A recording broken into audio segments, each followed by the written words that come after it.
emociona mucho, mucho estar aquí hoy.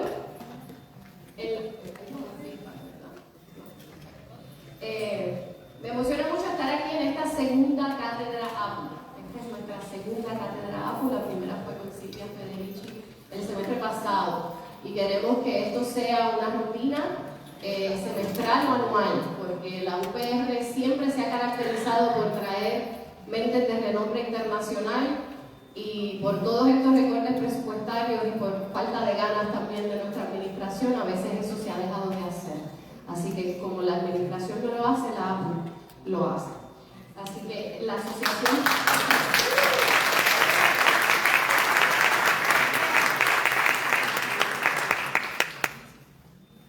Esta es la segunda cátedra APU de la Asociación Puertorriqueña de Profesores y Profesoras Universitarias, en colaboración con Universicoop, el Centro de Periodismo Investigativo y la Asociación de Periodistas de Puerto Rico. Soy la profesora María del Mar Rosa Rodríguez, presidenta de la APU, que desde octubre del 2023 es el sindicato docente de la UPR. Es el representante exclusivo de toda la docencia de la UPR y el primer sindicato docente universitario de nuestro país. La APU, el Centro de Periodismo Investigativo, la Asociación de Periodistas de Puerto Rico y Universicoop le dan la más cordial bienvenida a la segunda cátedra APU, lección magistral y conversatorio con Juan González. La cátedra APU es una serie de ponencias públicas con figuras reconocidas que busca vincular nuestra vocación académica con la justicia social y sindical. En medio de la crisis de país que vivimos, nuestro objetivo es promover el diálogo y el intercambio de ideas, retos, luchas y esperanzas. En esta segunda cátedra APU dialogamos con el profesor y periodista Juan González, una de las voces más influyentes en el periodismo independiente, un distinguido académico y reconocido activista en diversos movimientos sociales. Hablará sobre la libertad de expresión, la libertad de cátedra, la libertad de prensa, libertades que están bajo amenaza en Puerto Rico y en Estados Unidos. El formato de la actividad va a ser sencillo, pueden verlo en sus programas. Tendremos la ponencia de Juan González y luego tendremos un diálogo entre Juan, nuestra respetada periodista Damaris Suárez y una de las profesoras más queridas de este recinto, la profesora de Derecho Erika Fontanes. Luego abriremos preguntas al público. La manera en que vamos a hacer las preguntas es que se van a escribir en index cards, que las tienen algunos de los docentes que están por ahí. Si durante la actividad les surgen preguntas, usted levanta su mano y nuestros mujeres van y le llevan una tarjeta para escribir la pregunta ahí. Hoy es un día muy emocionante porque le damos la bienvenida a la UPR y a Puerto Rico a un ser sumamente especial, luchador incansable, académico, incisivo y valiente periodista. Porque en momentos de crisis y frustración toca extender la red de quienes luchan con nosotros. Toca juntarnos para construir, para conspirar y para levantarnos de esperanza.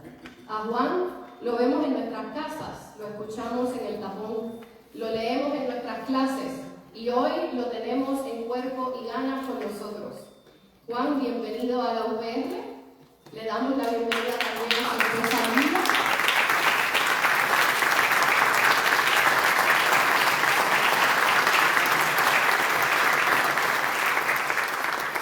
Le damos la bienvenida también a su esposa Lilia y a su hija Gabriela, que nos los están prestando en este ratito que están en Puerto Rico. Bien, en 1903 se fundó la Universidad de Puerto Rico y a lo largo de todo el siglo XX la UPR se fue transformando en una universidad de masas, en un centro académico de investigación, de salud, de tantos servicios al pueblo puertorriqueño. Llevamos 125 años siendo brújula y compás en medio de innumerables crisis. Hemos sido espacio de liberación y de acogida de muchas generaciones. Vivimos tiempos difíciles para la UPR, para el país y para todo proyecto de liberación y de resistencia.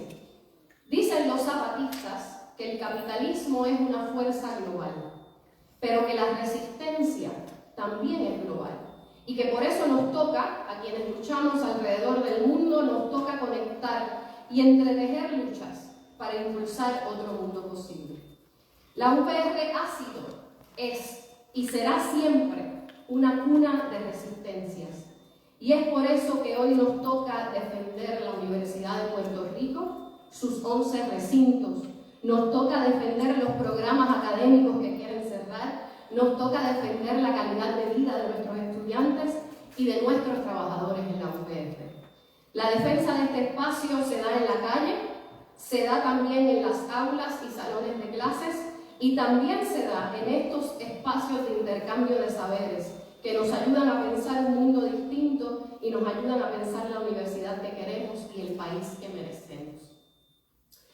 Para quienes todavía no conocen a Juan, esta experiencia también la teníamos todos los que pasamos por la Universidad de Puerto Rico. Siempre llegaba gente que nuestros profesores decían que era bien importante y nosotros quizás no lo conocíamos. Y íbamos a esas conferencias y llevamos toda una vida contando a quién conocimos en una conferencia en la UBI, ¿verdad? Pues por eso vamos a leer una biografía corta de Juan para que los estudiantes y las estudiantes que están aquí, que aún no lo conocen, pues tengan una idea. Juan González, nacido el 15 de octubre de 1947 en Ponce, Puerto Rico, es un destacado periodista, académico y activista, cuya trayectoria ha estado dedicada a combatir la injusticia y amplificar las voces de los movimientos sociales, en especial de las comunidades latinoamericanas en Estados Unidos. Criado en East Harlem y Brooklyn, desde joven desarrolló un profundo compromiso con la justicia social. Durante sus años en Columbia College, González se convirtió en una figura clave del activismo estudiantil. Fue líder en las protestas y la huelga universitaria de 1968 y participó en movimientos como Students for Democratic Society, influyente organización vinculada a la nueva izquierda. También se involucró activamente en la lucha contra la guerra de Vietnam y por los derechos civiles, experiencias que consolidaron su visión crítica y su compromiso con el cambio social. Como cofundador y líder de los Young Lords, organización puertorriqueña militante en Nueva York, González trabajó por los derechos civiles y la mejora de las condiciones de vida de la comunidad puertorriqueña. Ocupó varios cargos, incluido el de ministro de Educación, y jugó un papel central en la creación de narrativas comunitarias desde su periódico Palante. Además, ha sido un pionero en el activismo por los derechos hispanos. Como expresidente de la Asociación Nacional de Periodistas Hispanos, impulsó iniciativas como el Parity Project, destinado a mejorar la representación latina en los medios. En el 81 fue electo presidente del National Congress for Puerto Rican Rights, dedicado a promover la participación electoral latina en Estados Unidos. González estudió periodismo en Temple University y ha ejercido la profesión por más de 4 décadas. Fue columnista del New York Daily News entre el 87 y el 2016 y su trabajo en medios como The Village Voice y el propio Daily News lo consolidó como una voz imprescindible del periodismo crítico e investigativo. Es 2 veces ganador del premio George Polk y miembro del Deadline Club New York Journalism Hall of Fame desde 2015. En el National Association of Hispanic Journalists, organización que también ayudó a fundar, fortaleció programas para mejorar la cobertura sobre la comunidad latina y promovió alianzas entre medios y organizaciones comunitarias. Asimismo, lideró esfuerzos para resistir la desregulación de los límites de propiedad de medios propuesta por la Comisión Federal de Comunicaciones, el FCC. Juan González es periodista, ancla del programa diario e independiente de noticias Democracy Now!, donde trabaja junto a Amy Goodman desde su inicio en 1996. En este rol, González aporta su vasta experiencia como periodista de investigación y activista social, enfocándose en temas de política exterior estadounidense, inmigración, asuntos raciales y movimientos de base, a menudo con una perspectiva centrada en la comunidad latina, y continúa informando desde Chicago, su ciudad de residencia actual. Entre 2017 y 2023 fue profesor de periodismo y estudios de medios en la Universidad de Rutgers. Actualmente se desempeña como Senior Fellow en Great Cities Institute de la Universidad de Illinois en Chicago, donde continúa formando nuevas generaciones de comunicadores comprometidos con la justicia social. Es autor de 5 libros, entre ellos Harvest of Empire, A History of Latinos in America, que salió la traducción hace poco. Considerando un texto fundamental en universidades y adaptado a un documental que también ha sido galardonado. El libro News for All the People, The Epic Story of Race and the American Media, coescrito con Joseph Torres, bestseller del New York Times y finalista del premio Robert F. Kennedy. Fallout, The Environmental Consequences of the World Trade Center Collapse, donde documenta los riesgos para la salud que identificó como primer periodista en exponer los peligros del Ground Zero tras el 11 de septiembre. Reclaiming Gotham, Bill de Blasio and the Movement to End America's Tale of Two Cities. Un análisis del ascenso de una nueva generación de líderes progresistas y de las lecciones que ofrecen las reformas impulsadas desde los gobiernos locales. Más de 2 docenas de películas y documentales han contado con la participación de González como figura o comentarista experto.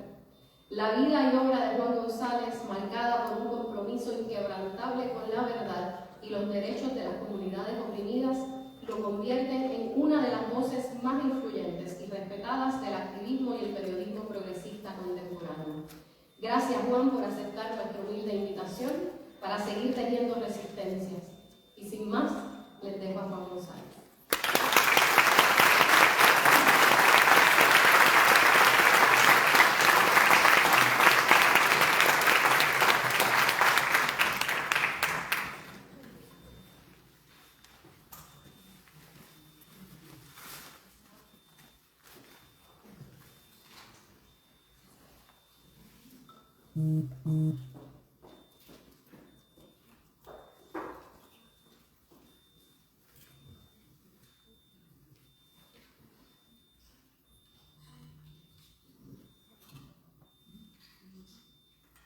Buenas noches. Gracias a la Asociación Puertorriqueña de Profesores Universitarios y al Centro de Periodismo Investigativo, a la Asociación de Periodistas de Puerto Rico, por invitarme a visitar Puerto Rico desde la ciudad fría y ventosa de Chicago para compartir algunas reflexiones sobre el tema general de libertades Marapaca. Como ya saben, nací en Ponce, pero mis padres formaron parte de la histórica migración de puertorriqueños de clase trabajadora a Estados Unidos después de la Segunda Guerra Mundial. Así que llegué siendo un bebé al barrio de East Harlem en enero de 1948 y desde entonces he residido en Estados Unidos, principalmente en Nueva York, pero también en otras ciudades y durante los últimos 3 años en Chicago. Y si bien he visitado Puerto Rico de vez en cuando a lo largo de las décadas, soy lo que comúnmente se conoce como un New Yorker de toda la vida. Así que les pido disculpas por errores que cometo esta noche en usar el español. Mi perspectiva es, y tengo que decir que esta es la segunda vez en toda mi vida que he dado un discurso en español. La primera vez, la recuerdo bien, fue el 21 de marzo de 1971 en Ponce. Y algunos de los activistas que están aquí, puertorriqueños, saben qué representaba esa fecha. Mi perspectiva es la de un periodista, un historiador y un cronista, no solo de la diáspora puertorriqueña, sino también de la experiencia latina en general. He visitado y estudiado numerosas comunidades latinoamericanas en Estados Unidos durante el último medio siglo, pero también fui, como explicaron, activista y organizador comunitario y sindical cuando tenía casi la misma edad de muchos de los estudiantes que están aquí hoy. Y espero que algunas de las lecciones que comparto esta noche sean valiosas para esa nueva generación. Sin embargo, la mayor parte de mi vida la he dedicado al periodismo profesional. informando sobre los acontecimientos cotidianos en temas como política urbana, economía, delincuencia y orden público, relaciones laborales y raciales, lo que en mi profesión llamamos noticias de actualidad. He tenido la fortuna de ganarme la vida siendo testigo de miles de eventos grandes y pequeños, entrevistando a famosos, infames y desconocidos, cubriendo guerras, disturbios y convulsiones políticas en Estados Unidos y América Latina, para luego intentar explicar temas a menudo complejos de manera comprensible para un público más amplio. A diferencia de la mayoría de mis colegas, lo he hecho dentro de las tres corrientes distintas, pero separadas de la prensa estadounidense: los medios corporativos y comerciales con fines de lucro, como el Daily News, donde fui columnista durante 29 años, los medios alternativos, progresistas, no comerciales, como Democracy Now!, que confundé con Amy Goodman en 1996, y en febrero vamos a cumplir 30 años de Democracy Now!.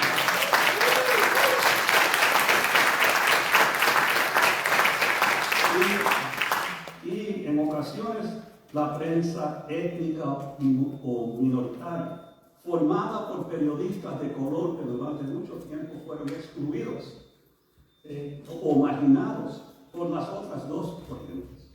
Cada una de ellas representa una rama distinta de este complejo sistema que llamamos los medios de comunicación estadounidenses.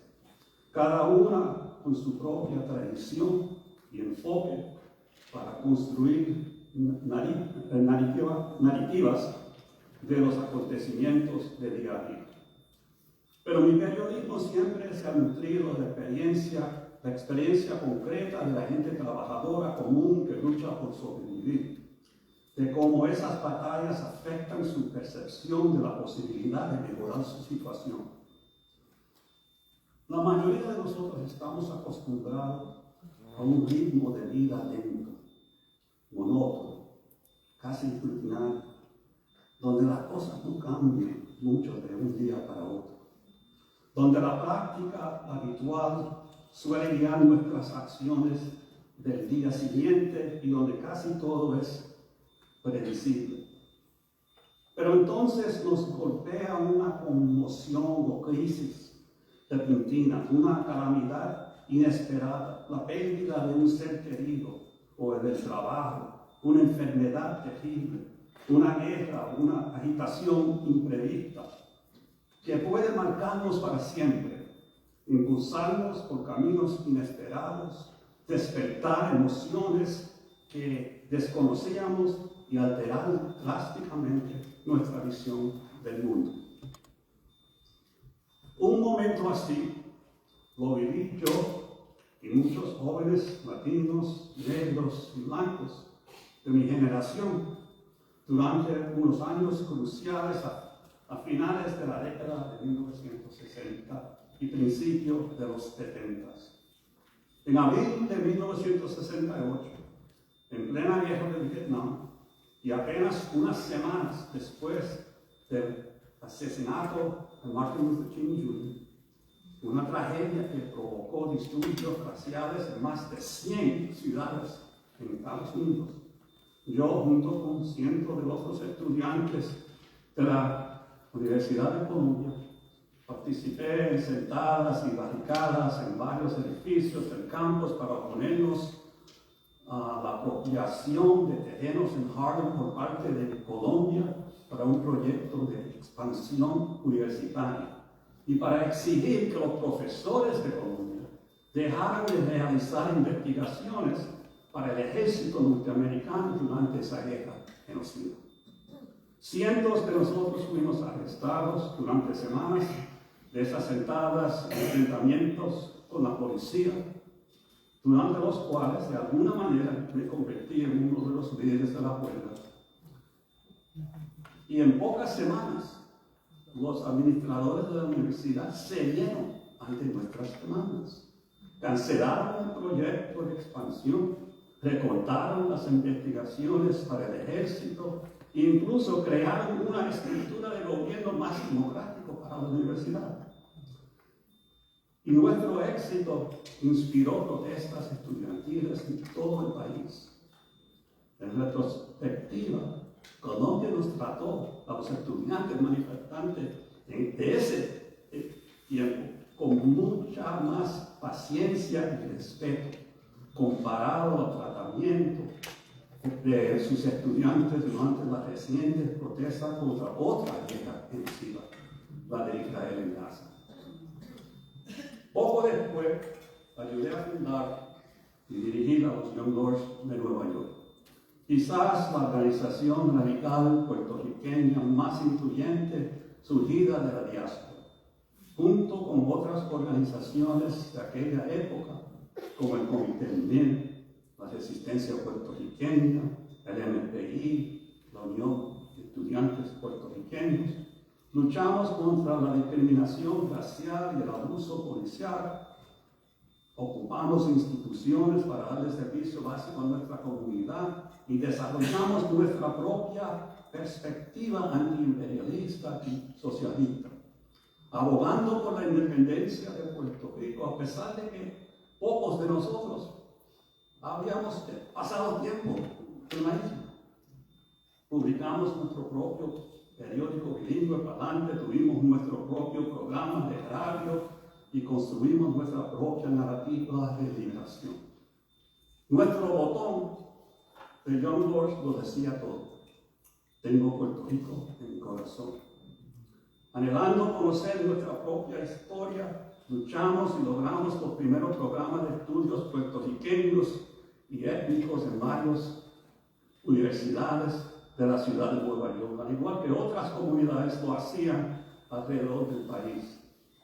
Pocos estudiantes y jóvenes profesores que participan actualmente en estos programas tienen idea de que prácticamente ninguno de esos cursos ni la investigación académica en la que se basan existía hace apenas 50 años. Tampoco se dan cuenta de que la creación misma de estas disciplinas surgió como una concesión de las instituciones académicas del país ante la enorme agitación social del pueblo puertorriqueño de esa época.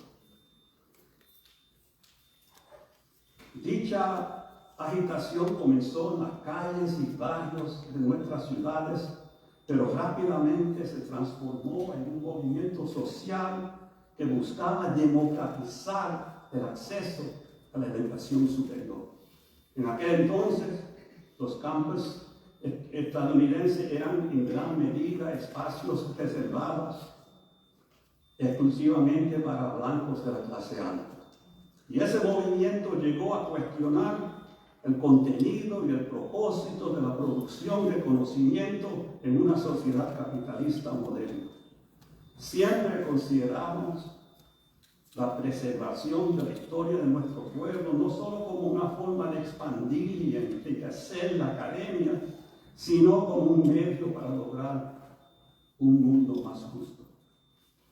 Este enfoque pronto trascendió los estudios éticos y las políticas de acción afirmativa ante el creciente presión de las comunidades vecinas. Los líderes más progresistas en nuestras universidades reconocieron poco a poco que no podían permanecer aislados y ajenos a los barrios donde se ubicaban, que no podían seguir demoliendo y gentrificando barrios céntricos para construir nuevas aulas residenciales estudiantiles y laboratorios de investigación sin ofrecer nada a cambio.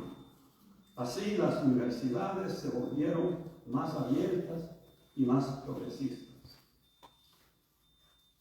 Pero gran parte de ese progreso se ve ahora directamente amenazado.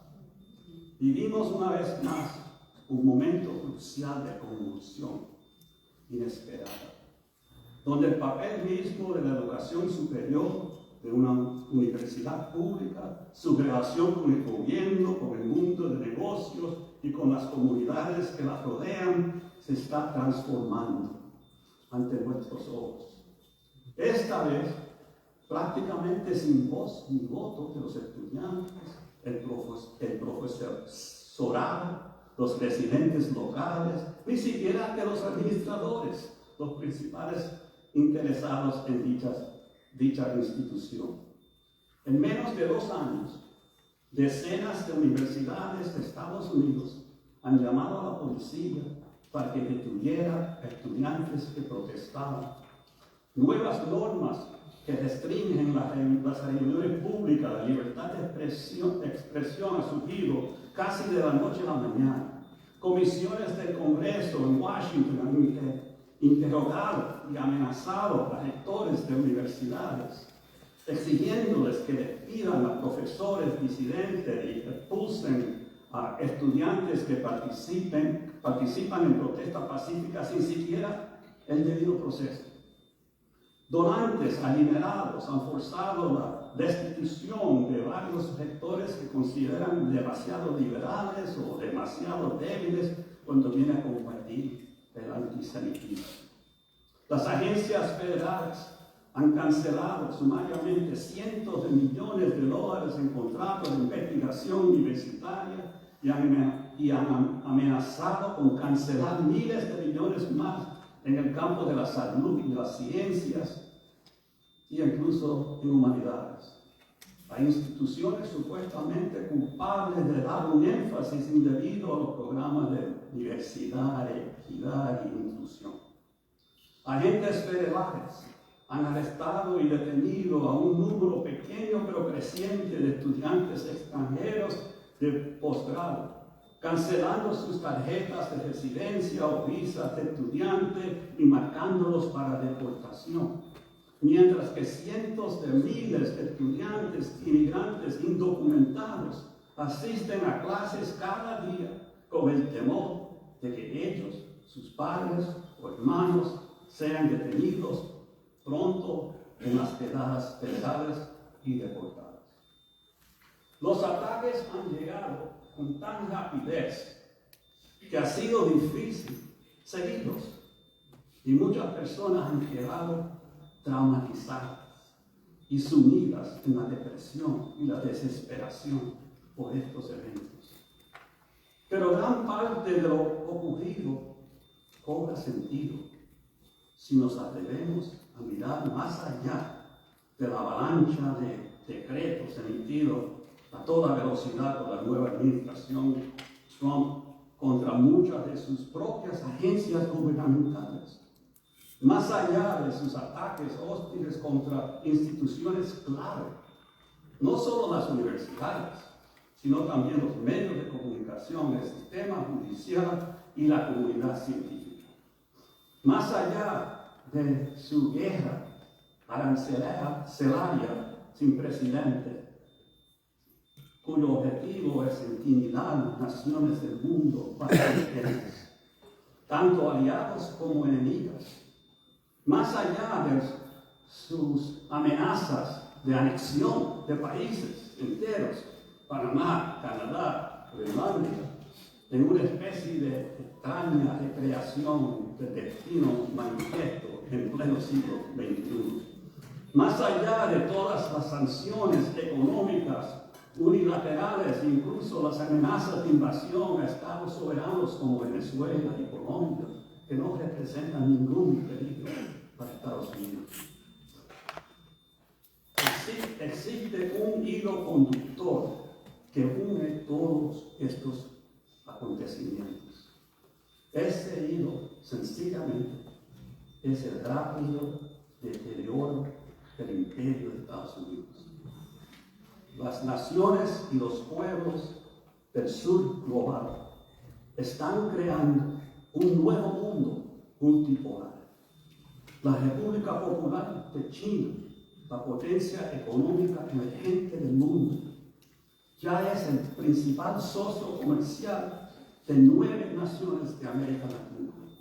Es, con diferencia, líder mundial en la producción de vehículos eléctricos, paneles solares, turbinas eólicas y telecomunicaciones avanzadas, y en la provisión de asistencia para el desarrollo que ha impulsado el progreso de países tanto asiáticos como latinoamericanos y africanos. Al mismo tiempo, ha dejado un ejemplo extraordinario al sacar de la pobreza a cientos de millones de sus ciudadanos. Pero no se trata solo de China, también están Brasil, Vietnam, México, Sudáfrica y en cierta medida India incluso. Los capitalistas estadounidenses temen profundamente esta nueva realidad, donde no pueden competir económicamente y como resultado recurren cada vez más al poderío militar. Las antiguas potencias coloniales, Inglaterra, Francia, Alemania e Italia, que han funcionado como satélites del imperio estadounidense, están respondiendo a su menguante poder sobre nuestro planeta con nuevos ataques contra la clase trabajadora y la clase media interna, moviéndose hacia el autoritarismo, incluso el fascismo, como la mejor solución. Pero como han señalado repetidamente grandes estudiosos marxistas del sur global, como el egipcio Samir Amin o el indio Patnaik, el principal conflicto hoy no es entre democracia y autoritarismo, sino entre el capitalismo monopolista depredador de Occidente y las antiguas colonias emergentes, con sus sistemas de economía mixtas, socialistas y de mercado, que le dan prioridad a las necesidades de las masas y defienden su soberanía. El fascismo, por otro lado, es una estrategia de gestión alternativa del capitalismo monopolista, un esfuerzo desesperado de los sectores más reaccionarios de la clase alta para mantener el control cuando el sistema mismo se encuentra sumido en una crisis económica que no puede resolver. Estos nuevos movimientos fascistas se caracterizan en todas partes por una retórica anti-inmigrante, de supremacía racial, por defender la idea de mi nación primero, por conceptos atrasados sobre relaciones sociales y religión, por el desmantelamiento del Estado democrático liberal a favor del control directo de los servicios públicos por parte de las mayores empresas tecnológicas y el capital privado, por el creciente militarismo y las guerras expansionistas en el extranjero y por la represión generalizada de cualquier protesta dentro del país. Y en el centro de todo esto se encuentran ataques contra los inmigrantes. Cuando los medios de comunicación y la mayoría de los ciudadanos de Estados Unidos piensan en una crisis migratoria, casi siempre se enfocan en América Latina. Y es comprensible. Desde la Segunda Guerra Mundial, más de la mitad de la inmigración a Estados Unidos, tanto la admitida legalmente como la que entró sin autorización, proviene de América Latina, una región que solo alberga a 5% de la población mundial. Por lo tanto, la primera pregunta que debiera plantearse quien valora la libertad de expresión es ¿por qué? ¿Por qué esta migración desproporcionada proveniente de una sola región? Y es Estados Unidos el único país que enfrenta una crisis migratoria. No. Todas las naciones industrializadas del occidente enfrentan la misma situación, pero desde diferentes países de origen. ¿Por qué? Hace 25 años analicé extensamente estos temas y sus vínculos en mi libro The Harvested Empire, la edición española, La cosecha del imperio.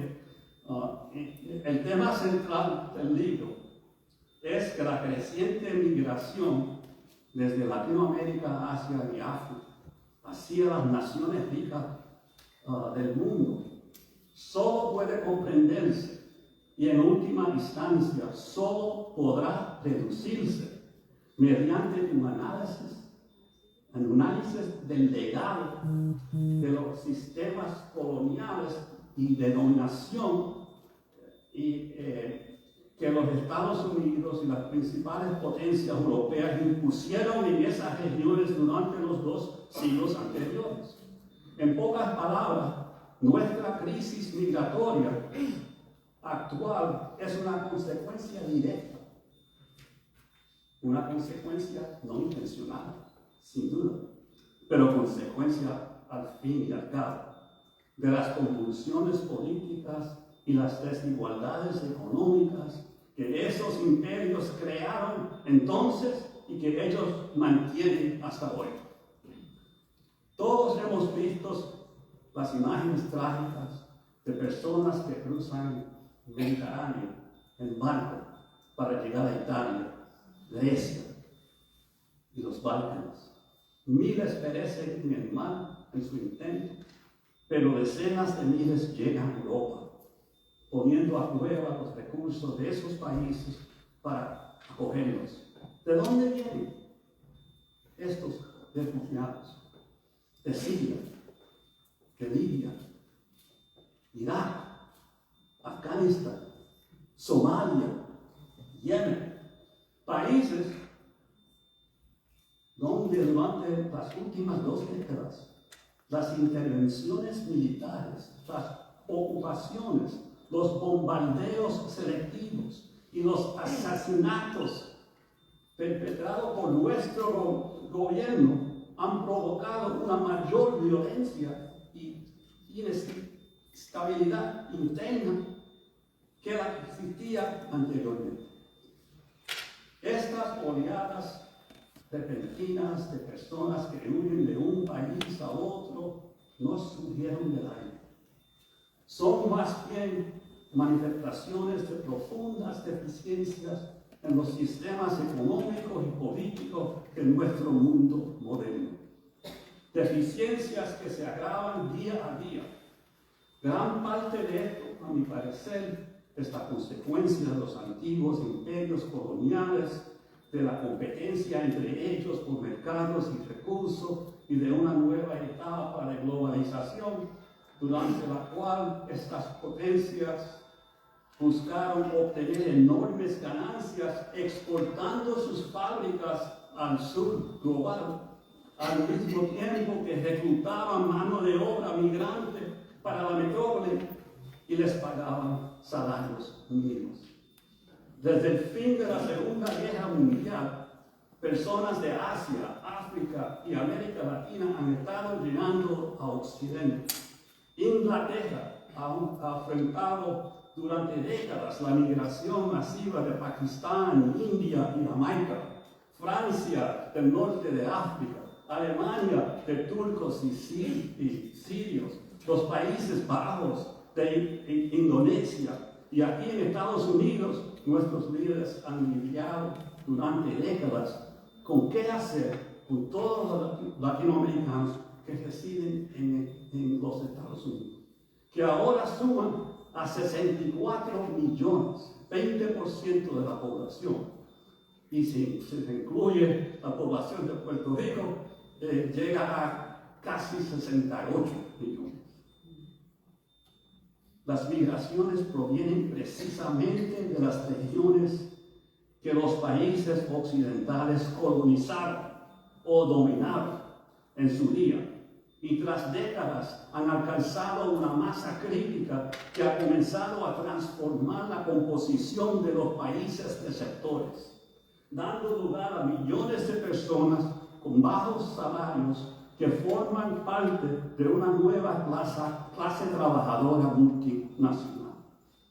Esto es precisamente lo que más temen los fascistas y supremacistas blancos que rodean a Trump, como Stephen Miller, Steve Bannon, el zar de la frontera, Thomas Homan, y sí también los monopolios tecnológicos como Elon Musk, de Tesla, Larry Ellison, de Oracle y Peter Thiel de Palantir. Todos ellos pretenden aprovechar ese temor para avivar el apoyo al nuevo fascismo entre la clase media blanca y la aristocracia obrera, que desconocen los raíces de la migración y solo desean mantener sus privilegios sobre los sectores más desfavorecidos de la clase trabajadora. Debemos entender esta repentina y desmedida carrera por desarrollar inteligencia artificial general en ese contexto. La infundada esperanza de que una nueva tecnología permita a una pequeña minoría de los capitalistas más ricos del mundo controlar las condiciones, las acciones y los pensamientos de miles de millones de personas en todo el planeta, llegando incluso a soñar con librar guerras solo con los robots y los drones, sin depender tanto de seres humanos como soldados. Un estudio reciente de 65,000 artículos seleccionados al azar, publicados en el Internet durante los últimos 5 años, reveló que para noviembre de 2024, la mayoría de esos artículos no habían sido escritos por seres humanos, sino por programas de inteligencia artificial. Piensa eso por un momento. El principal problema para la libertad de expresión y la libertad de prensa hoy en día no radica en si el material que produce un individuo será censurado o reprimido, sino en hasta qué punto la información disidente o veraz será sepultada por las empresas tecnológicas que controlan, generan y difunden una avalancha de contenido falso y sesgado, producido en masa por algoritmos de inteligencia artificial y consumido inconscientemente como la verdad por las masas. ¿Qué deben hacer entonces los progresistas, los revolucionarios, las personas de conciencia contra este ataque tecnofascista de los ultrarricos? Para empezar, jamás perder esperanza. En las Panteras Negras y en los Young Lords siempre decíamos, the spirit of the people is greater than man's technology. El espíritu del pueblo es más poderoso que la tecnología de los jefes. Hemos visto, gracias al ejemplo de divulgadores radicales como Edward Snowden, Chelsea Manning y Julian Assange, que todos los sistemas tecnológicos dependen en última instancia de los seres humanos para su funcionamiento. Más importante aún, el mundo digital y la nube de computadores no existen en un ciberespacio misterioso. Tienen vida material, una infraestructura física construida con cables de fibra óptica, satélites, líneas de cable transoceánicas, enormes centros de datos y fábricas de chips, sin los cuales estos sistemas no serían posibles.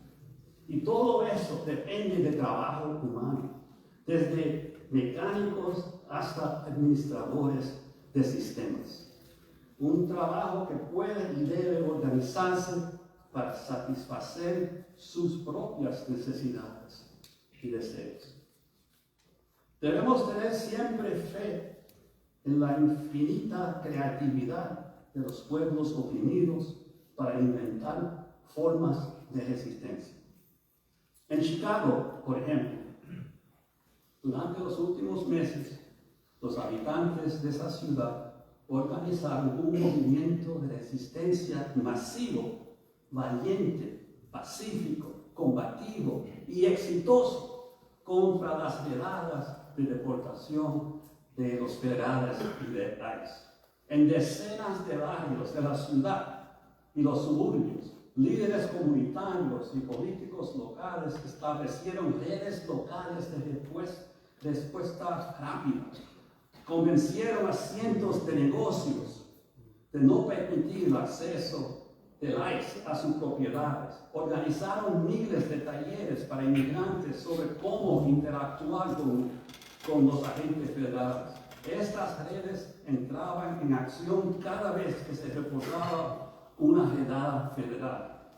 Acudían inmediatamente al lugar de los hechos, los presenciaban, grababan videos, hacían sonar silbatos, seguían a los agentes de ICE, bloqueaban sus vehículos y los increpaban donde quiera que iban.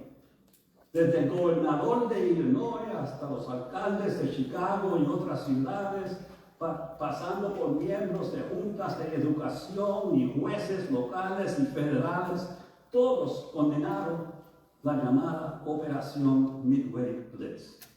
Entre junio y octubre, el ICE logró detener 3,000 personas, pero fue una cifra muy inferior a lo que ellos esperaban.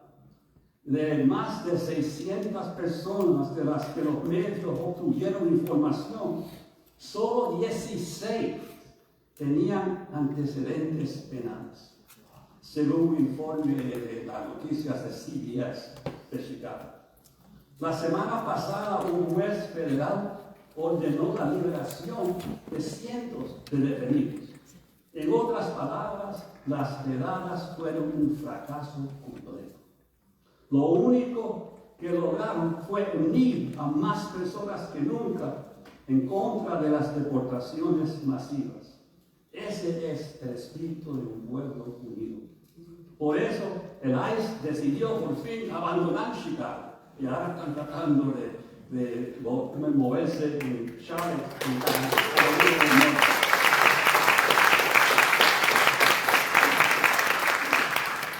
Hace 5 días, casi 40 de los ex reporteros de televisión y prensa más conocidos de Chicago escribieron una carta abierta al Chicago Tribune. Y yo quiero citar las palabras de estos periodistas jubilados. Ellos dicen: estamos jubilados, pero nuestros colegas que siguen en activo les han mostrado una campaña brutal y ilegal contra nuestros conciudadanos de Chicago, principalmente latinos.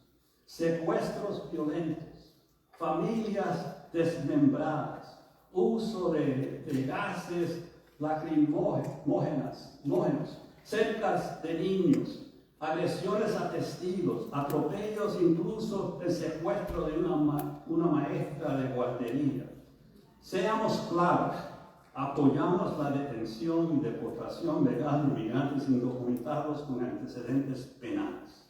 El presidente dice que persigue a los peores delincuentes, pero no es así. La situación ha ido mucho más allá. Se presume la culpabilidad hasta que se demuestre la inocencia. No se trata de la aplicación de la ley, se trata de terror. Esta redada parece basarse en el racismo y está atrapando a ciudadanos de color, inmigrantes con documentos y personas que no han cometido delitos graves, su vecino, amigo, compañero de trabajo, niñera y jardinero. Personas cuya ética laboral y honestidad han contribuido a la ciudad durante años. Esos son los periodistas hablando.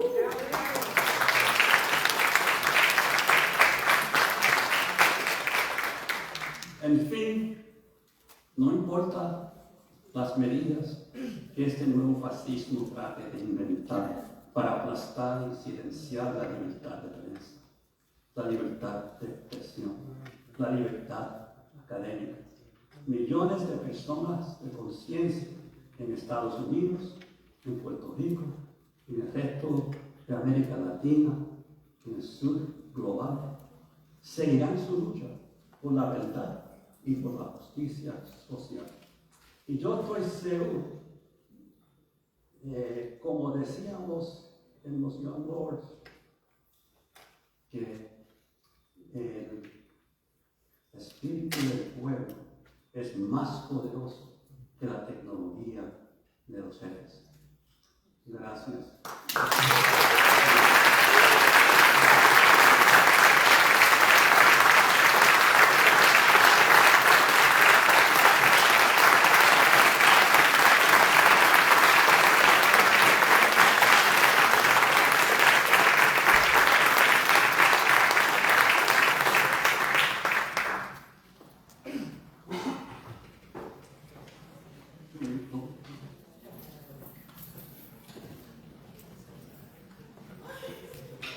Gracias, Juan. Vamos entonces a continuar este diálogo con Juan González, con dos compañeras muy incisivas y luchadoras que aman y defienden la Universidad de Puerto Rico desde sus espacios. La idea es contextualizar la precarización de las instituciones públicas en Estados Unidos y entender cómo también nos afecta en Puerto Rico. También hablar de lo que podemos hacer como docentes, como universitarios, como periodistas, pero también lo que podemos exigirle a la prensa, a la administración universitaria y a nuestros gobiernos. Le voy a pedir a la profesora de Derecho y secretaria de la Junta Nacional de la APU, Erika Fontanes Torres,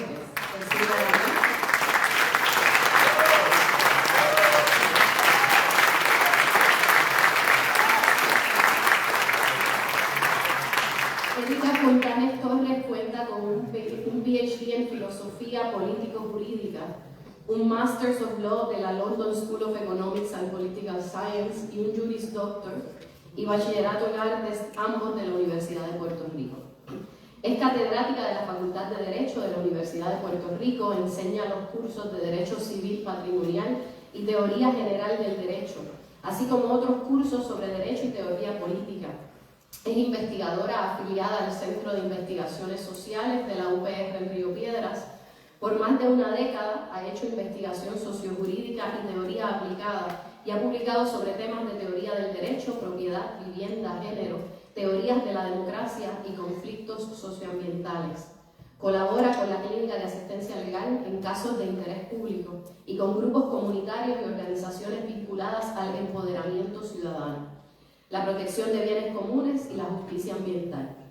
Forma parte activa de la Red ALAS, Red Latinoamericana de Académicas de Derecho. En el 2014, el Colegio de Abogados y Abogadas de Puerto Rico le otorgó por su trayectoria la medalla Nilita Vientos Gastón, reconocida jurista, escritora, defensora de los derechos humanos y civiles. Es autora de varios libros, los más recientes, El Derecho a lo Común, Bienes Comunes, Propiedad y Justicia Climática, publicado en el 2023, Casa, Suelo, Título, Vivienda e Informalidad en Puerto Rico, publicado en el 2020. Actualmente ocupa el puesto de secretaria de la Junta Nacional de la APU y es delegada de la Facultad de Derecho.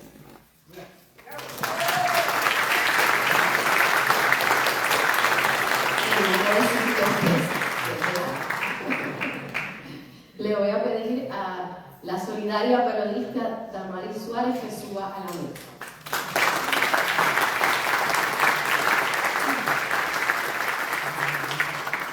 Damaris Suárez, nacida y criada en Mayagüez, es periodista y cuenta con 30 años de experiencia, especializándose en noticias de gobierno, economía y política. Ha trabajado para las principales cadenas noticiosas de radio, en la agencia de noticias Prensa Asociada, en el diario digital Noticel, así como en otras publicaciones especializadas en Puerto Rico y el Caribe. Actualmente es parte del equipo de periodistas investigativos del Centro de Periodismo Investigativo. También modera los sábados a las 4 p.m. Lo que cuenta, que se transmite por Radio Isla 1320. Su labor ha sido reconocida por la Asociación de Periodistas de Puerto Rico, organización que presidió durante 6 años. También ha sido reconocida por el Overseas Press Club, el Departamento de Estado de Puerto Rico, la Universidad del Sagrado Corazón y la Unión de Mujeres de las Américas, entre otras entidades sin fines de lucro. Sus reportajes investigativos han provocado cambios en la política pública, legislación, investigaciones administrativas y criminales, con la convicción de individuos por violaciones a leyes y reglamentos vigentes. La conocemos muy bien, la escuchamos a menudo y nos agrada mucho tenerla aquí con nosotros hoy.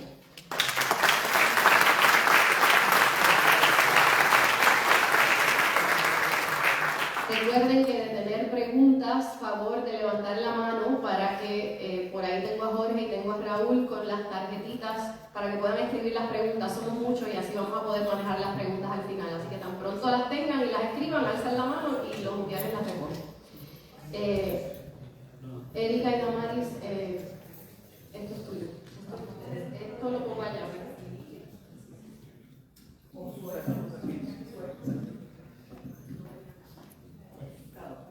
Hola. Y egresada de la IU. Y conmigo que la Universidad de Puerto Rico en su segundo año. Un honor estar con 2 personas a quienes admiro muchísimo. Erika es una mujeraza, una tremenda abogada. Lo que me dicen de la academia es que es excelente en términos de su trabajo en la universidad y en la facultad de Derecho, y evidentemente Juan, que es un referente para todo aquel que quiera llamar y decir que ejerce el noble oficio del periodismo. Como yo hablo mucho, voy a empezar rapidito, pero lo suelto para darle break a Erika. Quizá un poco me choqueó, Juan, lo de la inteligencia artificial. Y eso no lo tengo en mis apuntes, y a lo mejor un poco lo podemos pulgar con la primera pregunta que quería plantear. A mí me fascina una cita de Dante que dice que los lugares más oscuros del infierno están reservados para aquellos que mantienen su neutralidad en tiempos de crisis moral. Y yo creo que el periodismo no es la excepción. Sabemos que la objetividad no existe en el periodismo, no se puede ser neutral con las injusticias si se quiere ser buen periodista. Me gustaría un poco una reflexión de cuán medular es ejercer ese periodismo progresista de conciencia social en momentos tan neurálgicos como los que estamos viviendo ahora. Pero aún así, es que nos debemos conformar con aspirar a la imparcialidad que muchas veces simplemente se resuelve para muchos, con incluir la reacción de la persona señalada y el grupo y la otra parte. Era difícil oírte porque el eco.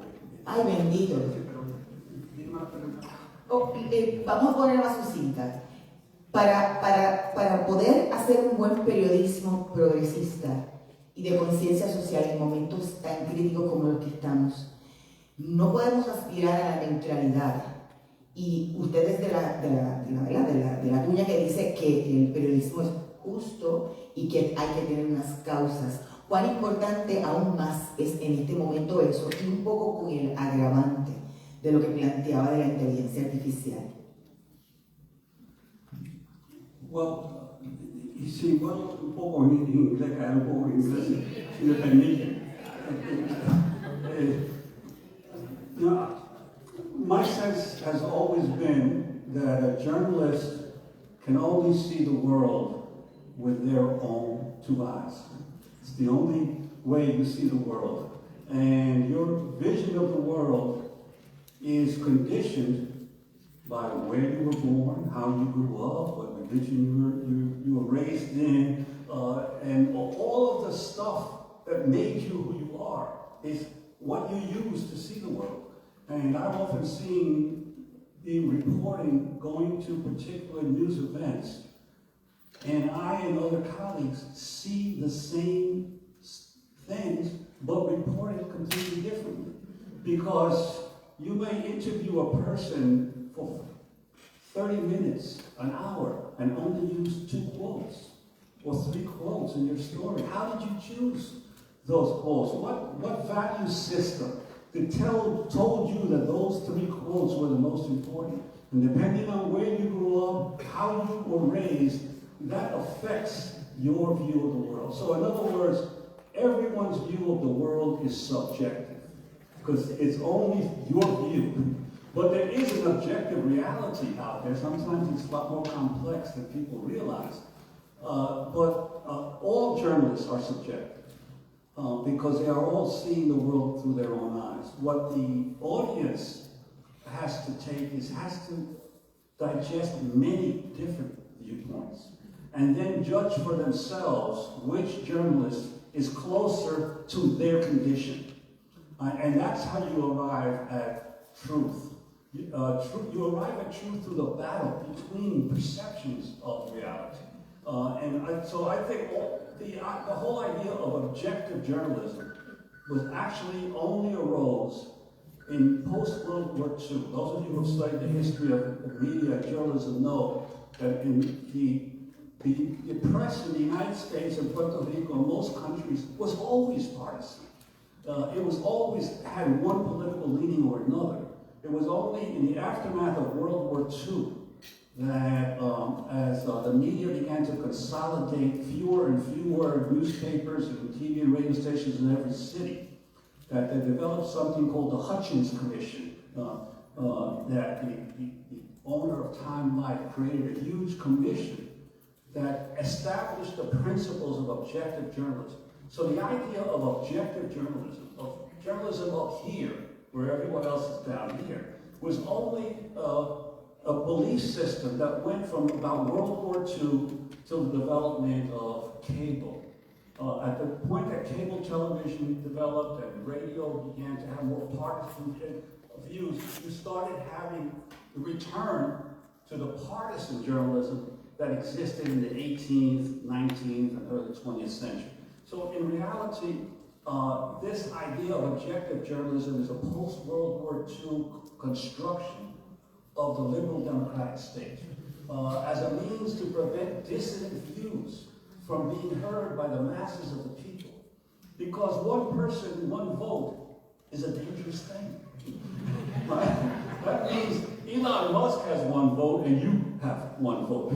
Right? So the mass media, I believe, in capitalist society has developed precisely to control what people think. And therefore, that whole idea of objective journalism developed to try to push out radical or dissident views and to create a more homogeneous viewpoint of the masses of the people. So I've never believed in objective journalism. I've always believed everyone is subjective, but you try to be as fair and as truthful and always understand that you could be wrong. If you are humble enough to know that you might be mistaken, you're generally going to do better reporting than if you're always sure of what you have found.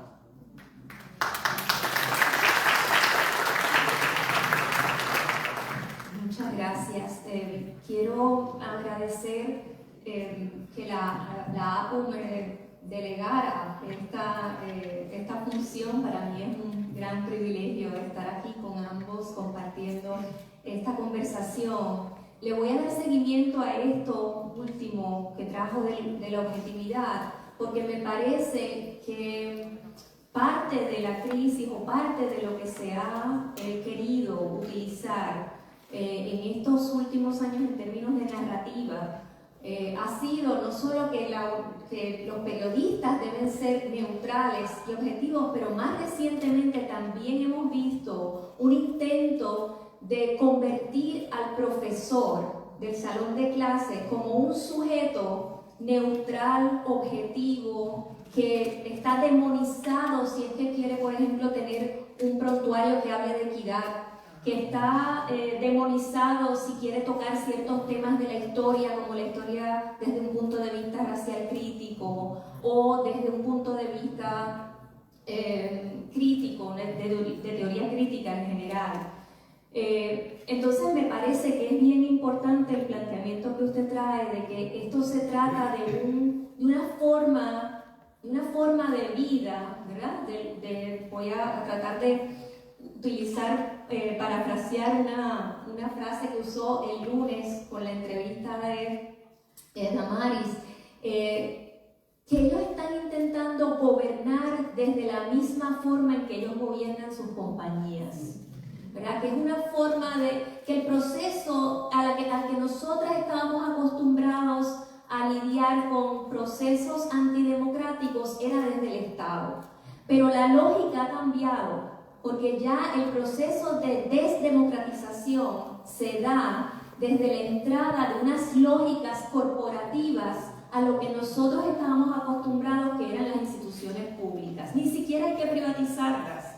Es decir, ni siquiera habría que privatizar la universidad, cuando ya la lógica corporativa de cómo ellos gobiernan para el private equity, que fue lo que usted dijo en la entrevista, ya se ha internalizado. Entonces, lo que me gustaría es que comentara cómo resistimos eso desde adentro en la universidad. Porque ciertamente en la universidad hacemos mucho trabajo resistiendo afuera, ayudando a otros a resistir. Pero ¿cómo resistimos? Usted que es profesor, que además ha estado involucrado en huelgas universitarias, que conoce las universidades públicas, ¿qué cosas cotidianas debemos resistir de la universidad para evitar que esta institución se siga perdiendo en esa lógica corporativa? Bueno, primero, para los que no oyeron la discusión que yo tuve con la Maris, fue esta mañana, ¿verdad? Sí, el lunes.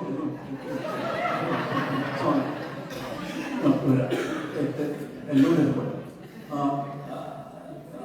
I want to just quickly summarize that, because I think it's a very important concept that most people are not aware of. Even the liberal democratic state of capitalism has undergone a transformation in the economy. It used to be, I think, there were about 8,000 publicly traded corporations in the United States. Right? What's a publicly traded corporation? That's a corporation that issues stock, so anybody can buy the stock. If you are a stockholder, you have a vote in the company. You get to go to the annual meetings of the company if you want to. And if you only own a few stock, you're not going to go. But if you own 1 million shares or 10 million shares, then you're going to go to the annual meeting. You get to vote on the directors of the company, right? They have to report to the SEC every quarter their financial statements. So there is a semblance of democracy within the publicly traded company. Private equity is a whole other world. The number of publicly traded corporations in the United States has dropped in half from about 8,000 to 4,000 in the last 20 years. It's in decline. The rise in capitalism today is in private equity. The Blackstone Group, the Carlyle Group, Apollo Management, all of these companies are private equity. What's a private equity company? It's a company where the top 2 or 3 managers run everything. It's a dictatorship. They never have to have an annual meeting to a board of directors. They never have to have votes of anyone but themselves. They don't have to report their financial records in the same way to the public. So basically, private equity is the dictatorial form of modern capitalism. Right? Publicly traded companies are the, quote, democratic form of modern capitalism. So capitalism itself has been becoming a dictatorship now for the last 15, 20 years. And if you look at all the people around Trump, they are all private equity people. They are all people who are accustomed to ordering everything that happens in their companies. They like Trump because he's the same kind of dictator that they are in their companies. And so we are seeing a transformation of capitalism itself in a dictatorial form. And so I think that's what's important to understand. How to fight it? You have to pass new laws. You have to change this ability because these companies, their reports, I read a lot of financial reports. As a reporter, I spent years and years looking at financial reports.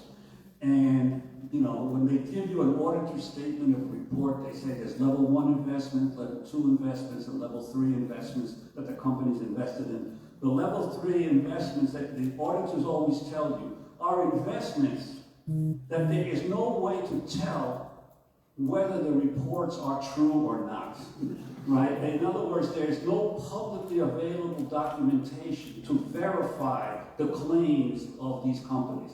And most private equity firms, that's what they are.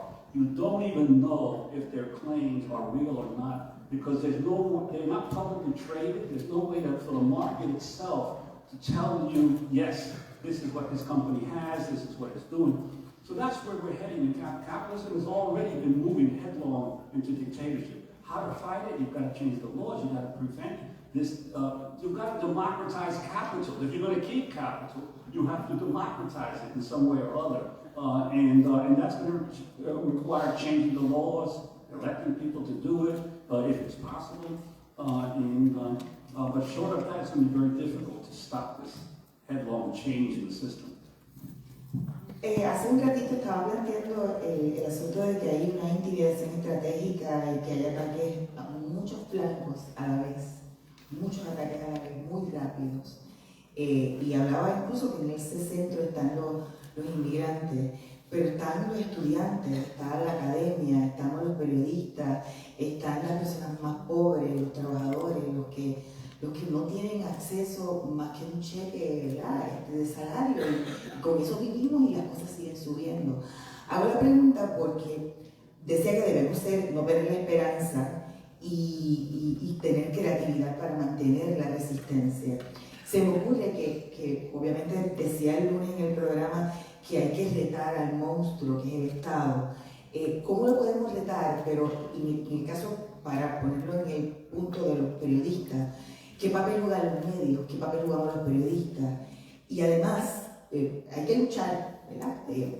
Pero muchas veces esas amenazas que estamos teniendo tienen el efecto en compañeros periodistas de dejar de preguntar, de intimidarse, de no voy a molestar, no voy a incomodar, no voy a conformar con esas declaraciones, no voy a hacer la pregunta porque si la cogen conmigo.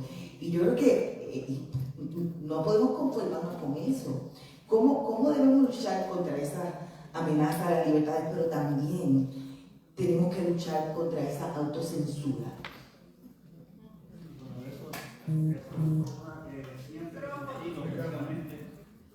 Ese es un problema que siempre ha existido en los medios de comunicación, especialmente los medios comerciales. Que la realidad es que si uno busca para subir dentro de cualquier compañía, tiene que hacer lo que el jefe requiere. Y si no hace lo que el jefe requiere, al fin y al cabo no vas a avanzar. Y entonces uno tiene que siempre definir cuál es su propósito en el periodismo, cuál es su meta. Si es llegar a ser el editor-in-chief o el publisher o el gerente de la estación, esa persona no va a crear problemas dentro de la organización.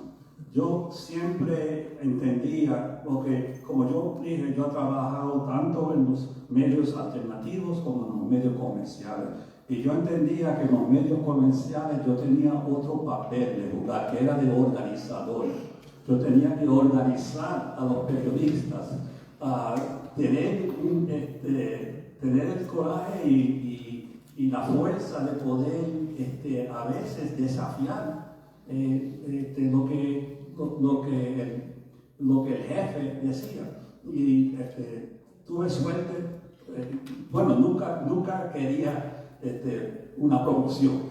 Si me dejaban reportar o escribir mi columna, estaba bien conmigo. Si no me querían pagar más dinero que pagaban a otros, estaba bien conmigo, eso no importaba. Pero si depende de la meta que tienes en el periodismo, es lo que puedes hacer. Y como yo tenía la experiencia de Colombia y los Young Lords y esas cosas antes de entrar al periodismo, nunca me podían asustar. Yo a los 20 o 22 ya pasé más problemas y más crisis la mayoría de la gente que trabajaba en los medios de comunicación y no me importaba lo que decía el jefe. Si me dejaban hacer mi trabajo, podía seguir con ellos. Pero uno tiene que ser fuerte para establecer su propia meta. ¿Qué es lo que usted quiere hacer con el periodismo? Y si es educar al pueblo, si es fomentar cambio en el sistema social y tienes la habilidad, lo puedes hacer. Pero y si vas a los medios comerciales, vas a tener que tener alianzas dentro del newsroom o dentro de la profesión, y eso lo haces por organizar sus compañeros de trabajo. Yo siempre era participante en el sindicato de los periodistas, y nosotros, yo participé en las últimas 2 huelgas de periódicos más exitosas en la segunda mitad del siglo XX, que era la huelga en 1985 en el Philadelphia Daily News y el Inquirer, donde ganamos un contrato de aumento de 6% en salario por 3 años corridos, 6 y 6%. Ganamos después de una huelga de 5 semanas y ganamos retiro a la edad, con pensión a la edad de 62. Eso fue uno y yo cuando llegué, yo dejé el Philadelphia Daily News en 1987. Trabajé allá más que 9 años. Y cuando llegué a los 62 años, y desde ese tiempo para acá, he recibido cada mes mi pago de retiro, que lo negociamos cuando yo estaba allá en la huelga.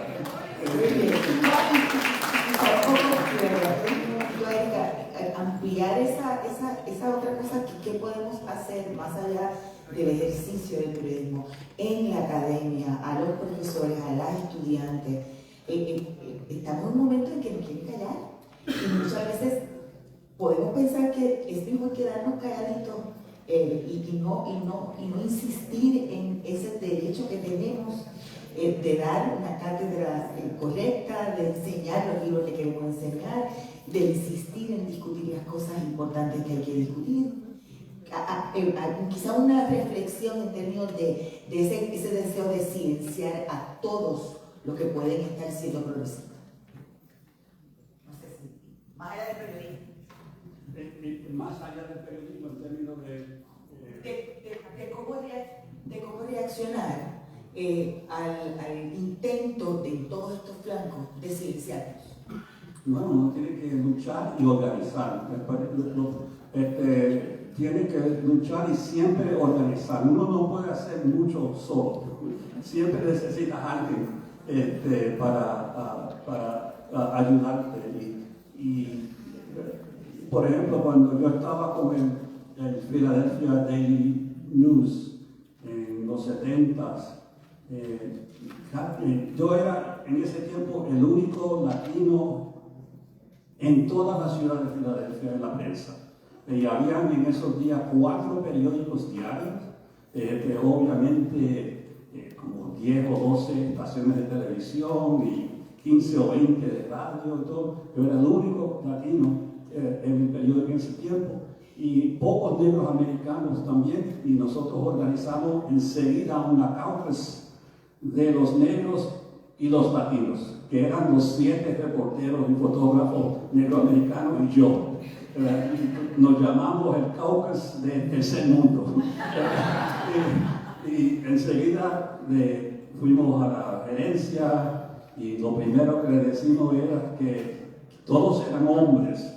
Entonces le decimos, necesitamos una mujer de color trabajando como periodista aquí en este periódico. Logramos eso.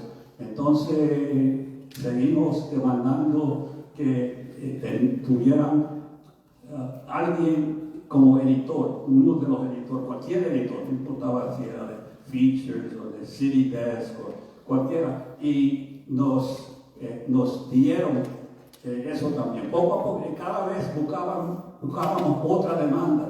Y ellos estaban tan asustados que habíamos organizado, porque había un sindicato, pero el sindicato no le prestaba tanta atención a los problemas raciales. Entonces nosotros organizamos un caucus que desafiaba a la gerencia y hacía demandas. Y uno tiene siempre que organizarse, busca a otras personas que piensan como usted piensa y organiza un grupo y busca una forma de presionar a los que están encargados. Ya contesto una pregunta que yo tenía, pero yo quiero enfatizarlo un poco más, ¿verdad? Porque parte de lo que nosotras queremos enfatizar es que mucha de esta crisis no la podemos atender solas ni solos. Y precisamente fortaleciendo los gremios, organizándonos, afiliándonos a la APU, en una de las formas. Y parte yo creo que tiene que ver con lo que usted decía en su ponencia, ¿no? Estamos también, en algún momento nos cansamos y podemos estar escépticos a hacer cosas que hicimos en el pasado y podemos estar desesperanzados, pero es importante que veamos que este es un momento crucial, que estamos en un momento, de cara a un momento de transformación. Así que, bueno, nada, quería dejarle para que comente también qué significa tener un sindicato de docentes, porque también la universidad, que a veces se ve como algo distinto, que no está necesariamente como parte de nuestra naturaleza de académico ser parte de un sindicato, esa experiencia, ¿no? Un poco para que comente, pero voy a aprovechar para después hablar de comentar algunas preguntas del público, pero yo quería hablar nuevamente de la migración, que la tocó en su obviamente es un tema fundamental, ¿verdad? Que usted ha escrito y que quería también como punto personal agradecerle por el libro Harvest of Empire, porque quizás muchos de los que estamos aquí somos hijos de esa migración. Mis papás, por ejemplo, fueron de los que se fueron a trabajar muy jóvenes a Nueva Jersey en los 50, después regresaron, pero tener ese libro, leer ese libro, entender que es parte de toda una historia, de un engranaje, de una cosecha, pues ha sido fundamental, ¿verdad? Para nosotros entender. Yo quería preguntarle en ese contexto, ¿cómo usted ve toda esta redada, las intervenciones de ICE, que el otro día, el sábado pasado, vimos un estapetillo muy terrible con nuestros hermanos dominicanos? ¿Cómo mirar a los ojos a nuestros hermanos dominicanos? ¿Cómo mirar a los ojos a los hondureños, a los salvadoreños y sentirnos que somos parte también de ese problema? Que no porque tenemos un pasaporte estadounidense no somos otro, sino que somos ellos en este momento crucial en el que las políticas se endurecen y se ponen violentas. ¿Qué está pasando con esa? Ya sabemos en Chicago, pero ¿cómo lograr también ver a la diáspora puertorriqueña como parte también de esa gesta? Bueno, yo creo que es muy importante, especialmente, I would say, in the Puerto Rican community, to take stands around these raids because the enormous impact that this stuff is having. I know there are professors who teach in the United States who say that their students are afraid to go to class because because it's gotten to the point where you never know. It's the fear more than the actual raids, because they have not been very successful in their raids. They are hoping to ramp it up, and you have to understand the amount of money that's being thrown into immigration enforcement in the United States is beyond belief. Right? They are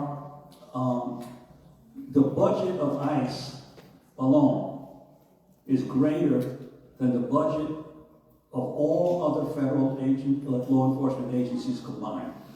You put the FBI, the DEA, the alcohol, tobacco, and firearms, the Secret Service together, these are all federal law enforcement, put all their budgets together, and it's not as much as the ICE budget. They are, without a doubt, the biggest federal law enforcement agency in existence right now, and they are growing more. They have money for 10,000 new agents. They are offering $10,000 signing bonus if you join. They are offering to forgive all your student debt if you join ICE. They are offering so much money that I believe there are prison guards, there are policemen, there are military veterans who have left their jobs in the last few months to join ICE.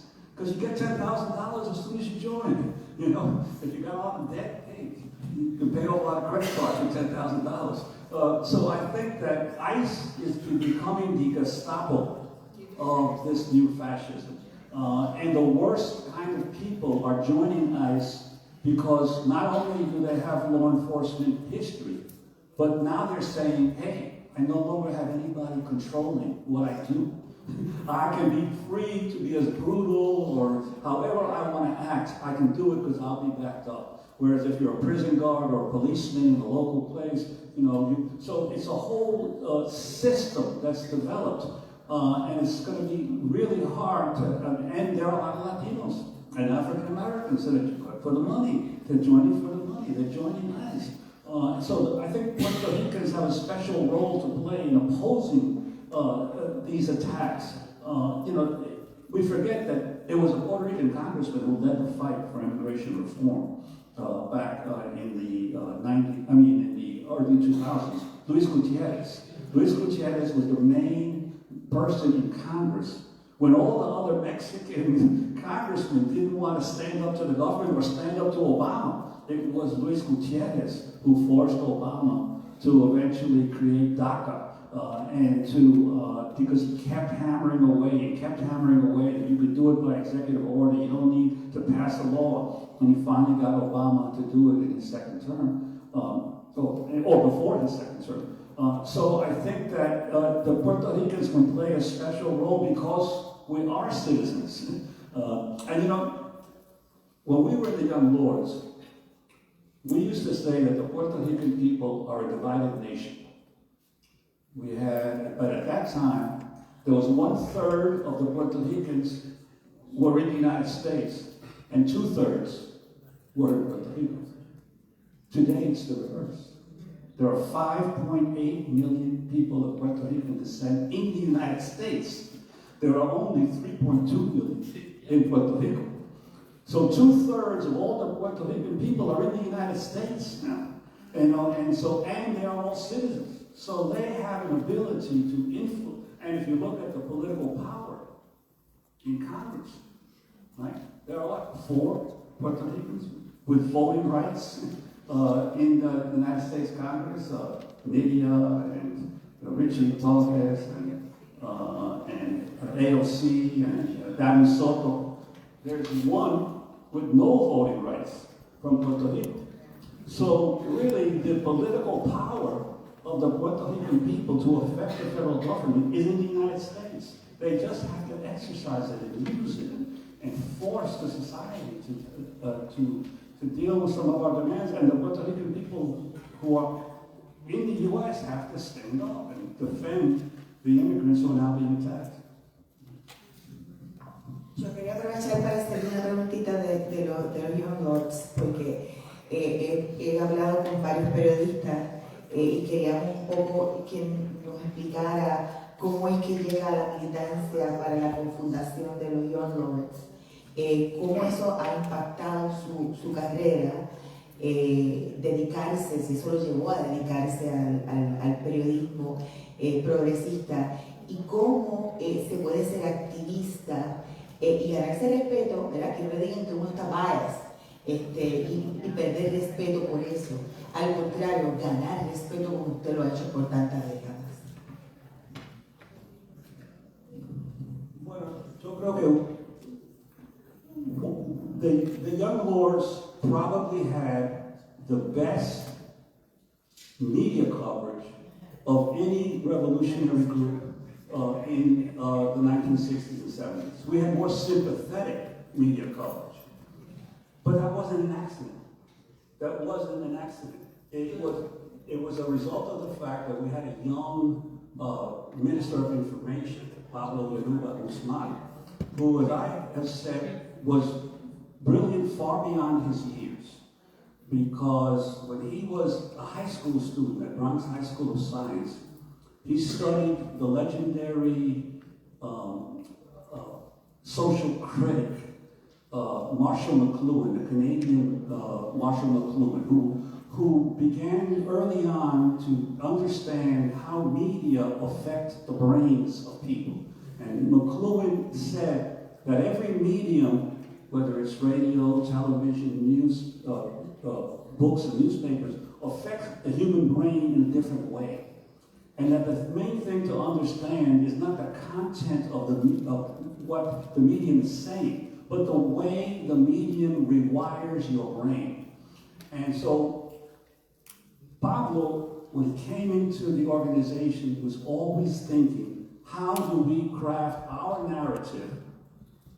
And not only our narrative, but how do we craft it differently for every medium? You craft it one way for radio, another way for TV, another for video, and another way for print. And he was brilliant. He always knew what time to call a press conference, who would or wouldn't come, what kind of visuals we needed to capture the camera, because if you didn't have a visual, the video wasn't going anywhere. So because of that, we crafted our own image. And there are so many photos of the news of the lords. Why? Because we had our own embedded photographer, Hiram Maristani, a brilliant photographer who was from East Harlem, who participated in all of our events, and who photographed everything we did. We had a news film crew called Third World Newsreel, who every time we took an action, they filmed us. So we had our own film, we had our own photos, we had our own radio show, we had our own newspaper. So we created our own image. And therefore, we didn't let the mainstream media create the image. We created it first. And I think that's why we got such sympathetic coverage over the years.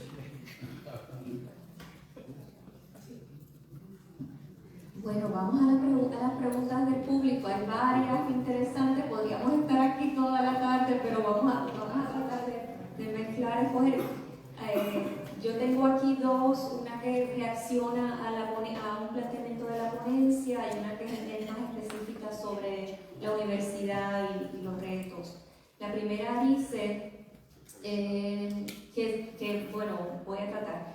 En la ponencia usted presentó como ejemplo a los países emergentes del sur global que representan un reto para el poderío económico de Estados Unidos.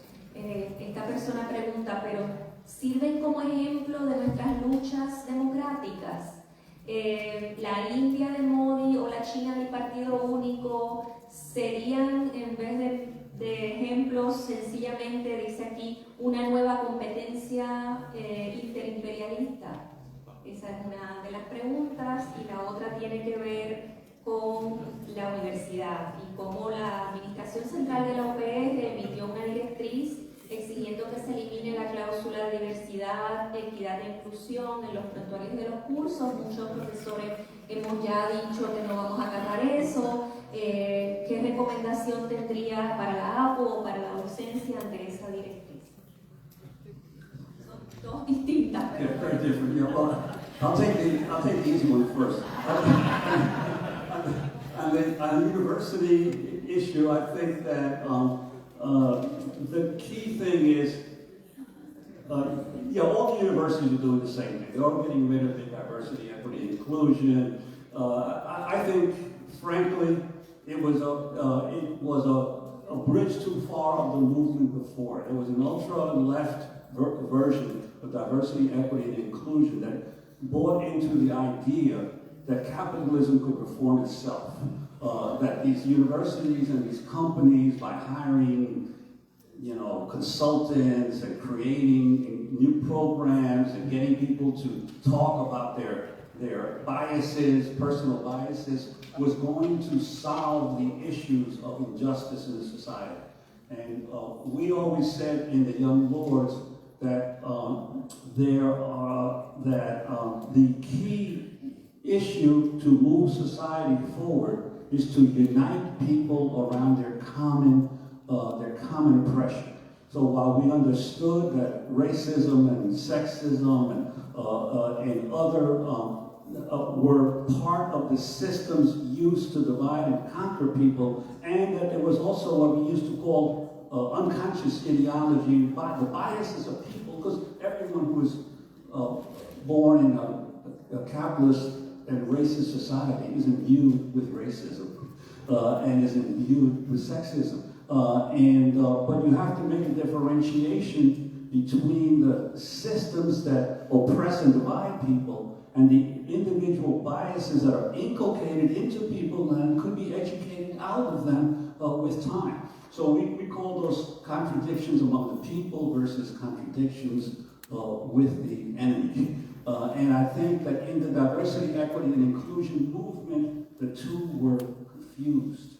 And as a result, it created a lot of divisions. The right wing used it to mobilize people, and now they're going to the other extreme of trying to eliminate any kind of social justice. So I think that the universities are responding because they need the money. They need the federal dollars. So they're going to do whatever they can to keep as much money as they can. You and all the professors and the students have to fight for a just treatment of all people in the university. And whether you call it diversity, equity, inclusion, you call it something else, it doesn't matter, but that just systems have to be maintained. On the issue, the tougher issue of I know people are saying, Modi's India and Xi Jinping's China are two very different places. I reject the idea that the main battle in society is between authoritarianism and democracy. Democracy is like motherhood and apple pie. Everybody can say, oh, you want it? And I have this fight in democracy now. I have this fight. I always tell our people, our show is not properly named. Right? Our show is not properly named. Because you can have formal democracy and still have vast injustice in a society. You can have everyone have the right to vote, but the people with the most money control that vote. So the issue in my mind has never been formal democracy, has always been social justice comes first. Why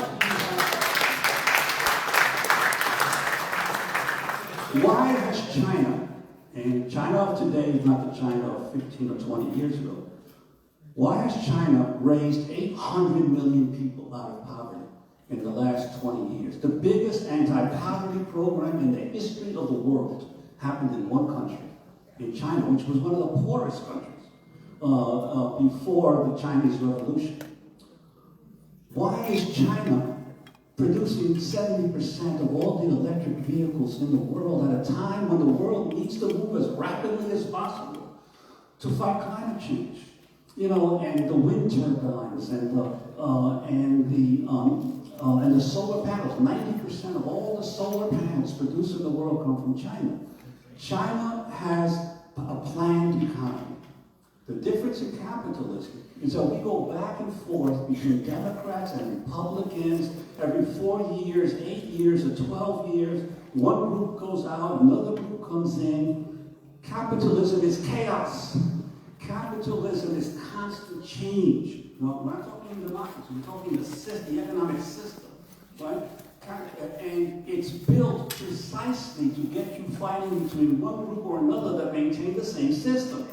So therefore, China has a planned economy, and they have a certain amount of longevity in their leadership that allows them to actually implement changes over a period of time. And they have vibrant capitalist system in China. But what they call it is they call it socialism with market relations. Because, and Xi Jinping took this lesson actually from Lenin, he studied Marxism, the new economic policy of Lenin after the, in the 1920s, when the Marxists of that time realized that it was going to take a long time for a transition from a capitalist world to a socialist world, and they had to start to envision new forms of mixed systems, whereby you could have some form of socialist planning, but at the same time allow freedom of capital and markets to help lift the economy and boost the productivity of the nation.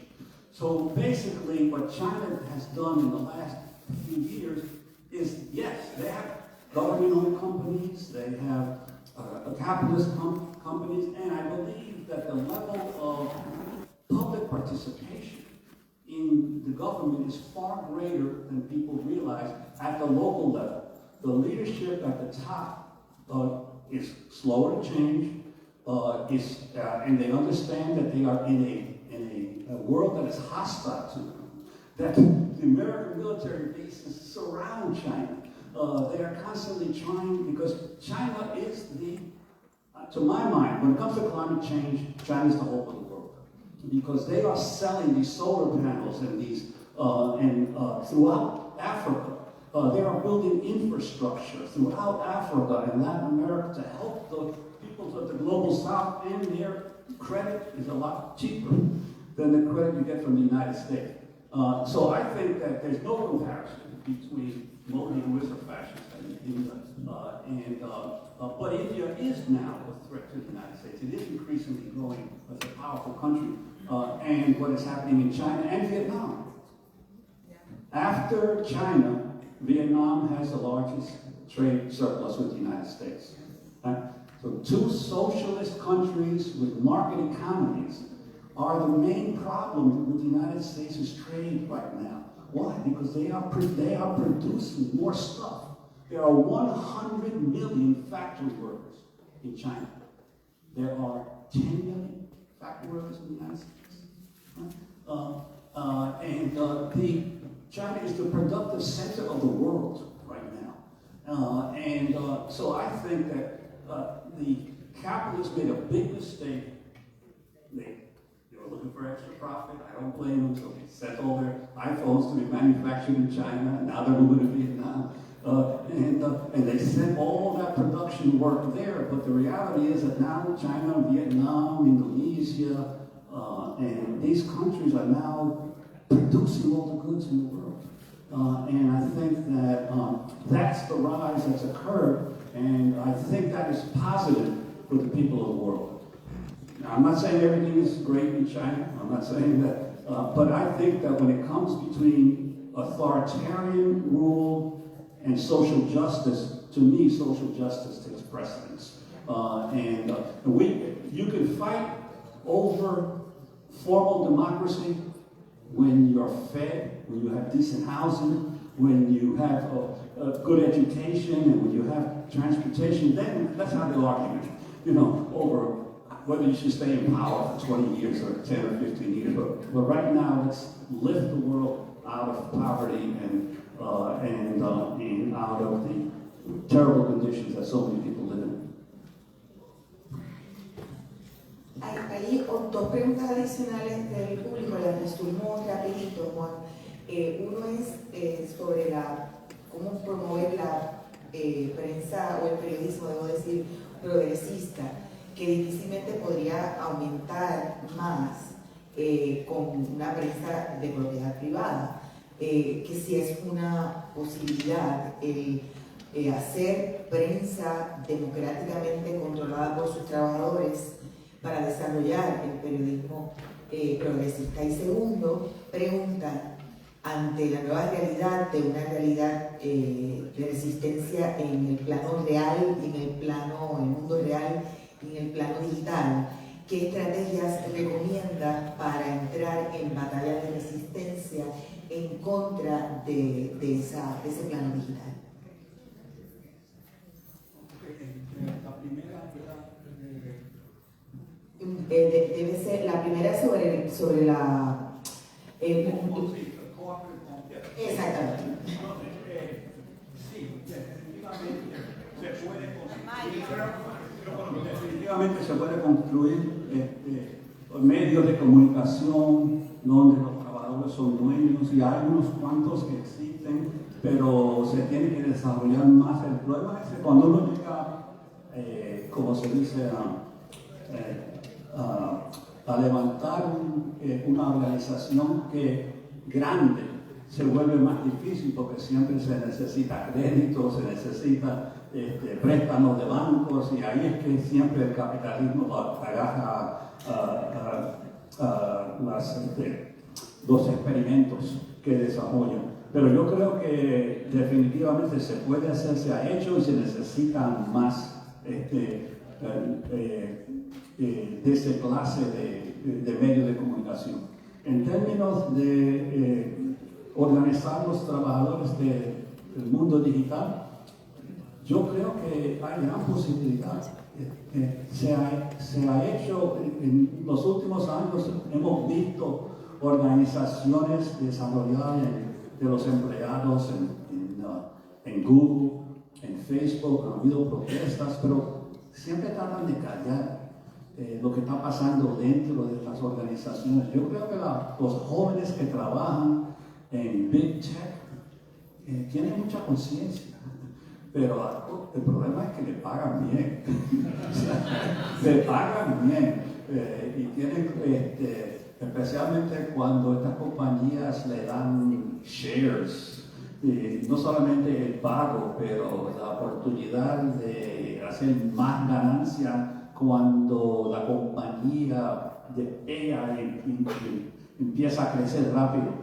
Que ese es el problema, pero que yo creo que hay mucha gente de conciencia dentro del mundo digital, y que al fin y al cabo ellos se van a organizar y van a ser trabajadores clave. Por ejemplo, ahora todos estos centros, data centers. I don't know, have you been following all these data centers that are being built all around the world, not just in the United States, but all around the world? These giant places that consume more water than a small city, more electricity than a small city. They're all being built with construction workers, with people who have to maintain the system. This idea that we live in a post-industrial society is the biggest bunch of baloney that continues to be spread. There are more industrial workers in the world today than there have ever been. They're just not in the United States anymore. They're not in Europe anymore. They're in Vietnam, in China, in India, in Bangladesh, in the Philippines, Indonesia. The industrial proletariat has moved. It's moved to the global south. So I think that there's a possibility to organize the workers that are still here, who are going to be very important in terms of the development of the digital world. En esa pregunta también planteaba el asunto de cómo de resistir o pelear en una guerra de información y desinformación. Una línea de guerra de información y desinformación, como la inteligencia artificial y la desinformación. Well, that's what I always used to tell my students, that in the United States, it's not censorship that's the problem.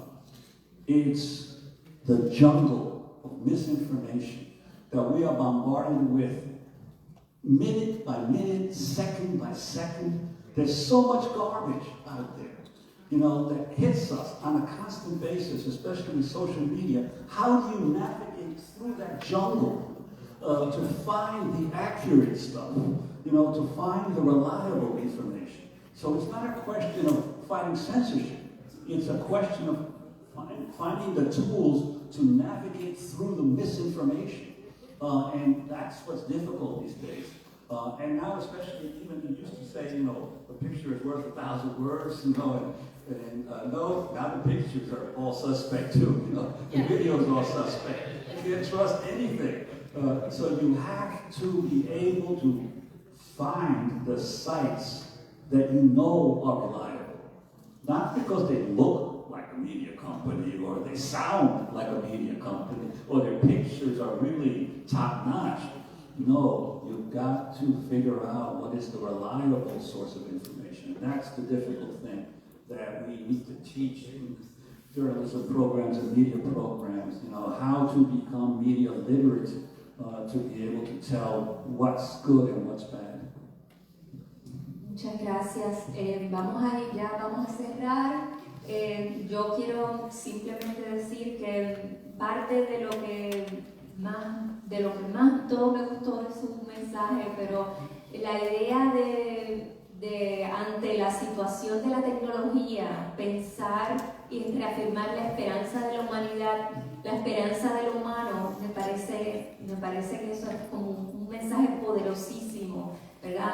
Allí donde la distancia nos separa por un Zoom, por un Google Meet, vamos a la presencialidad. Allí donde la inteligencia artificial quiere decirnos cómo pensar y qué pensar, vamos a hablarnos y mirarnos a las caras.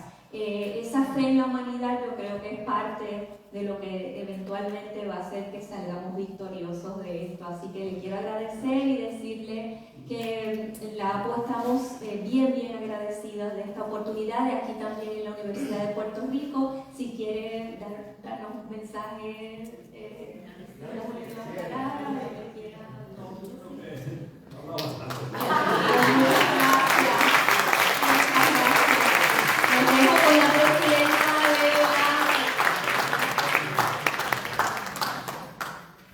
Bueno, pues para cerrar, queremos agradecer a quienes coauspiciaron el evento de la Cátedra APU, Universicoop, Centro de Periodismo Investigativo y la Asociación de Periodistas de Puerto Rico. Para los docentes tenemos una recepción en Casa APU después. Queríamos entregar unos regalitos, ¿verdad? Le voy a pedir a Nelly que pase por aquí. Unos detallitos para agradecer este conversatorio, que ya varios estudiantes me han dicho que se lo disfrutaron mucho, ¿verdad? Y que debemos seguir haciendo estas cosas. Así que gracias a los tres, gracias a Juan por haber estado acá. Incluso también gracias a Lilia y a Gabriela por prestarnos a Juan.